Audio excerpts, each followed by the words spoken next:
मजा अपने आप आ जाएगा, जरूरत नहीं पड़ेगी किसी मजे की।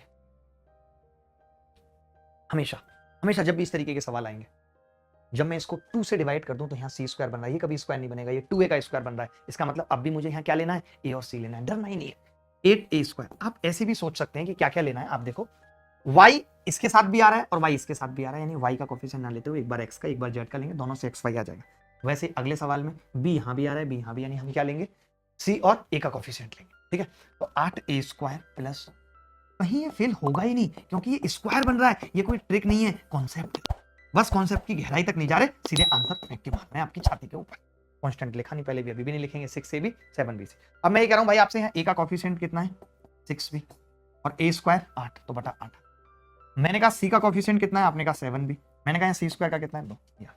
अब आप बताओ, पहले वाले से हम क्या लिख सकते हैं कि a बाई बी बराबर 3/4 और c बाई बी बराबर 7/2।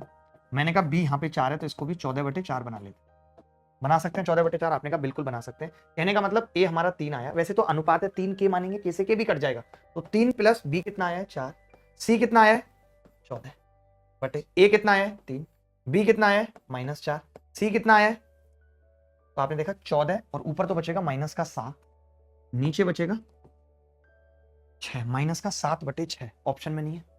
एक बार देख लेना फिर भी कि कहीं गड़बड़ ना हुई हो। 3 4 14, 3 4 14 है तो 3 और 4 7 -14, ऊपर -7 बचेगा, तय है। a माइनस बी -1 और प्लस सी, 13 आएगा ना भाई नीचे। सी का मान कितना है 14, तो नीचे 14 आएगा ना यहाँ। तो मैंने देखा कि कितना आएगा, ऊपर -7, 14 में से 4 के 10 और 3 13, -7/13। C is the correct answer. Clear है बात?